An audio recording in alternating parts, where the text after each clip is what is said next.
Hello, আসসালামু আলাইকুম দর্শকবিন্দু। আমি সার্ভেয়ার আশিফুল হাসান নোয়াখালী ব্যায়ামগঞ্জ চৌমুনি থেকে বলতেছি। আজকে যে বিষয়টা নিয়ে আলোচনা করব সেটা হচ্ছে জাগা জমি সংক্রান্ত বিষয়ের একটা অংশ, দানপত্র বা হেবা আইন ও আলোচনা। আমরা দানপত্র এবং হেবা দলিল সম্পর্কে সবাই নাম শুনেছি। এখন হেবা দলিলের বিস্তারিত বিষয় আলোচনা করব, সেটাই আপনারা ধৈর্য সহকারে শুনবেন এবং এখান থেকে তথ্য সংগ্রহ করবেন এবং নিজেরা বিচার বিশ্লেষণ করে তারপরে দলিল তৈরি করবেন। যা হোক, আমি তথ্য দিচ্ছি, আপনারা শুনেন। কোনো মূল্য ব্যতীত সম্পত্তি হস্তান্তরকে সাধারণভাবে দান বা হেবা বলা হয়ে থাকে। সম্পত্তি হস্তান্তর আইনের 122 ধারায় দানের সংজ্ঞা দেওয়া আছে। দানে 3টি উপাদান অবশ্যই থাকতে হবে। তা হলো: 1. দাতা কর্তৃক দান করার প্রস্তাব। 2. গ্রহীতা কর্তৃক দান গ্রহণ। 3. দানকৃত সম্পত্তির দখল বুঝিয়ে নেওয়া। অত্যন্ত 2 জন সাক্ষী দ্বারা দান প্রত্যায়িত হওয়া দরকার। মুসলিম আইন অনুযায়ী উপরোক্ত কার্যাদি সম্পাদিত হলেই দান সম্পন্ন হয়ে যায়। দানপত্র দলিল রেজিস্ট্রি করার প্রয়োজন হয় না। তবে দান যদি দলিলে লেখা হয় তাহলে তার রেজিস্ট্রি আইন অনুযায়ী অবশ্যই রেজিস্ট্রি করতে হবে। দান বা হেবা সংক্রান্ত আইনের গুরুত্বপূর্ণ কিছু দিক নিম্নে তুলে ধরা হলো। সুস্থ মস্তিষ্কের এবং নাবালক নয় এমন প্রত্যেক মুসলমানই দান বা হেবা দ্বারা সম্পত্তি হস্তান্তর করতে পারে। দানদাতার পক্ষে দান ঘোষণা কোনোরূপ আনুষ্ঠানিকতা হওয়ার প্রয়োজন নেই, যদি এটা সুস্পষ্ট হয় যে দাতা সত্যিকারভাবে তার নিজেকে সত্যযুক্ত করে তার সম্পত্তি দান গ্রহীতাকে প্রদান করতে চায় তাহলেই চলবে। দান ঘোষণা ও দান গ্রহণের সময় সম্পত্তির দখল অর্পিত না হলে দান সম্পন্ন হয় না। তবে পরবর্তী কোনো তারিখে সম্পত্তির দখল গ্রহণ হলেও চলবে, যদি দাতার সম্মতিক্রমে তা করা হয়।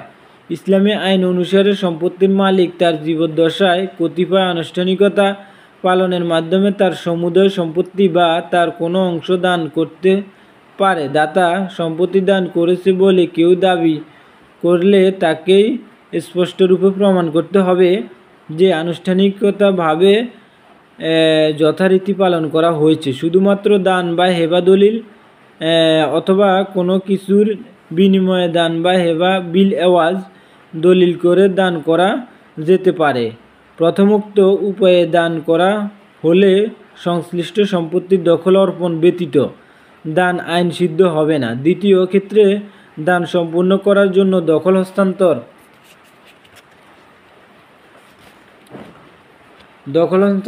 প্রয়োজন নেই, কিন্তু বিনিময় প্রমাণ করা আবশ্যক। এছাড়া দাতা কর্তৃক সংশ্লিষ্ট সম্পত্তি দান করে নিঃস্বত্ববান হওয়ার সদিচ্ছা প্রমাণ করতে হবে। কোনো মুসলমান মৌলিকভাবে হেবা করতে পারে, হেবার শর্তগুলো পালন করা হলেই চলবে।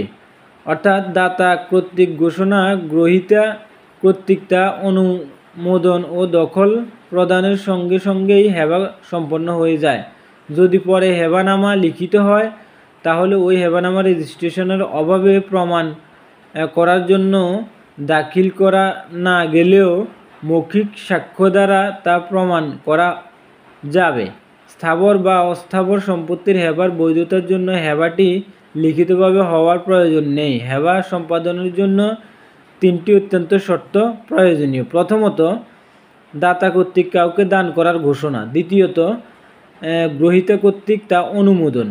তৃতীয়ত, দানকৃত সম্পত্তির দখল প্রদান ও গ্রহীতা কর্তৃক তা বুঝিয়ে নেওয়া। এই শর্তগুলো পালন করা না হলে হেবা বৈধ হবে না।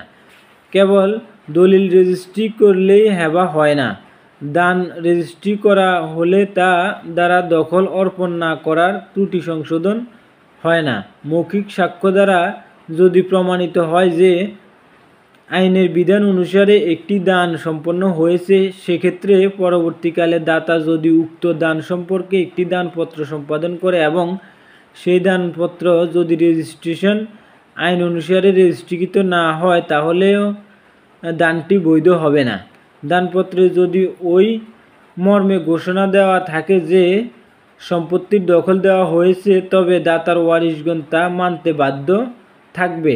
নামজারি দখলের কোনো বিকল্প ব্যবস্থা নয়।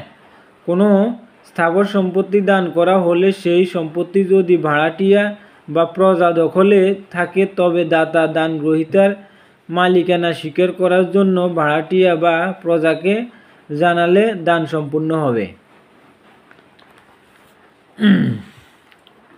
যে ব্যক্তি হেবা করার জন্য সময় জন্মগ্রহণ করেননি, তাকে হেবা করলে তা বাতিল হবে।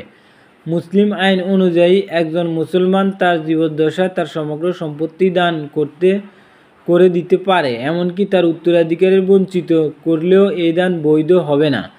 সম্পত্তি হস্তান্তর আইনের 123 ধারাতে কোনো স্থাবর সম্পত্তি দান করতে হলে তা রেজিস্ট্রি দলিল দ্বারা করতে হবে। সে দলিলে দাতার স্বাক্ষর ও 2 জন সাক্ষী দ্বারা তা সত্যায়িত হতে হবে। তবে শুধুমাত্র দলিল রেজিস্ট্রেশন দ্বারা হেবা বা দান হয় না। দখল অর্পণ না করলে তা বৈধ হয় না। তবে কিছু কিছু ক্ষেত্রে দখল অর্পণ না করলেও হেবা সিদ্ধ হয়। প্রথমত, যে ক্ষেত্রে দাতা ও গ্রহীতা একই বাড়িতে বসবাস করেন। দ্বিতীয়ত, যে ক্ষেত্রে স্বামী স্ত্রীকে বা স্ত্রী স্বামীকে হেবা করেন। তৃতীয়ত, যে ক্ষেত্রে পিতা বা মাতা পুত্রের বরাবরে হেবা করেন। চতুর্থত, যে ক্ষেত্রে অভিভাবক পাল্যের বরাবরে হেবা করেন। যেখানে দানের সময় দাতা ও গ্রহীতা উভয়ে দানকৃত সম্পত্তিতে বসবাস করেছেন, সেখানে দাতার পক্ষে দৈহিক পরিত্যাগ বা দান গ্রহীতার পক্ষে তা পুনর্দখলের প্রয়োজন নেই। এক্ষেত্রে দাতা কর্তৃক হস্তান্তর বা দানের বিষয় প্রস্তাব বস্তুর উপর হতে যাবতীয় কর্তৃক পরিত্যক্ত করার সুস্পষ্ট মনোভাব প্রকাশে ক্রিয়া সম্পাদনের প্রস্তাবিত দানটি সম্পূর্ণ হতে পারে। সম্ভাব্য কোনো ঘটনা সাপেক্ষে কার্যকর হবে এমন কোনো দান বা হেবা বৈধ হবে যদি দাতা গ্রহীতাকে দান করে এবং ওই শর্তে যে গ্রহীতা তা বিক্রি করতে পারবে না, তাহলে এখানে শর্তটি আইনে অসিদ্ধ। এক্ষেত্রে গ্রহীতা দানকৃত সম্পত্তির পুনঃ স্বত্বাধিকার লাভ করবে। হেদায়া: দানকৃত সম্পত্তির দখল অর্পিত হওয়ার পর দান রদ করা যায় না। রদ করতে হলে আদালতের ডিক্রি প্রয়োজন হবে। হেবা বিল এওয়াজের ক্ষেত্রে 2টি শর্ত অবশ্যই পূর্ণ করতে হয়। 1. গ্রহীতার কর্তৃক মূল্য তথা এওয়াজ প্রকৃতভাবে দিতে হবে। দাতার মালিকানা পরিত্যাগ করে তা দান গ্রহীতাকে প্রদান করার আন্তরিক অভিপ্রায় থাকতে হবে। বিনিময় মূল্য যথেষ্ট কিনা তা গুরুত্বপূর্ণ নয়। বিনিময় মূল্য যাই হোক না কেন সদিচ্ছা সহকারে অবশ্যই প্রদান করতে হবে। একজন মুসলমান একটা দলিল সম্পাদন করে মোহরানার বদলে তার স্ত্রীকে কিছু সম্পত্তি দান করলেন, কিন্তু সম্পত্তির দখল অর্পণ করলেন না। তা সত্ত্বেও এই হস্তান্তর সিদ্ধ হয়েছে। হেবা বিল এওয়াজ যে পর্যন্ত না দান গ্রহীতা বিনিময় প্রদান করে সে পর্যন্ত তা প্রত্যাহারযোগ্য, কিন্তু এওয়াজ প্রাপ্ত হলে তা অপ্রত্যাহারযোগ্য হবে। হেদায়া একটি মডেল। হেবা দলিলের একটি মডেল আপনাদের কাছে আমি তুলে ধরেছি। এই হচ্ছে মডেল, দেখেন।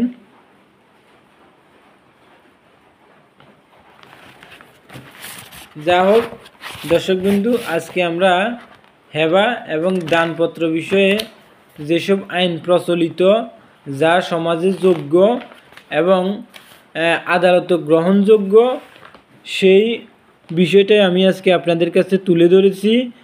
আর এটা আমার কোনো বানানো কথা না, এটা যেই বইটা থেকে, অর্থাৎ জায়গা জমি সংশ্লিষ্ট যে বইটা থেকে আমি তথ্য প্রদান করেছি, সেটা survey corporation, Mainamati survey institution এবং জজ কোর্ট, সেখান থেকে ভেরিফাই করা বই থেকেই আমি আপনাদেরকে তথ্যটা দিয়েছি। যিনি রাইটার এই বই, তিনের নাম হলো Mohammad Anwar Ali, advocate, Bangladesh supreme court, high court বিভাগ ও জজ কোর্ট, চট্টগ্রাম। উনি এখানে কর্মরত আছেন। ওনার লিখিত বই থেকেই আমি তথ্য দিছি এবং এটাই সম্পূর্ণ শুদ্ধ বিশুদ্ধ। আপনারা এই নিয়ম অনুসারেই হেবা বা দানপত্র ঘোষণা করবেন আপনাদের ওয়ারিশদের মধ্যে। আশা করি আমার এই ভিডিওটা যদি ভালো লাগে তাহলে বেশি বেশি করে লাইক করবেন, শেয়ার করবেন, বন্ধুবান্ধবের সাথে শেয়ার করবেন, যাতে করে বিষয়টা বাংলাদেশের জনগণের কাছে সুস্পষ্ট হিসেবে প্রতীয়মান হয়। সবাইকে ধন্যবাদ। আমার জন্য দোয়া করবেন আমি যাতে জায়গা জমি বিষয়ে সম্পূর্ণ শুদ্ধ ও পরিশুদ্ধ তথ্য আপনাদের কাছে তুলে ধরতে পারি। সেজন্য সার্ভেয়ার আশিফুল হাসান। ধন্যবাদ সবাইকে। আজকের জন্য ভিডিওটা এখানে সমাপ্ত ঘোষণা করা হলো।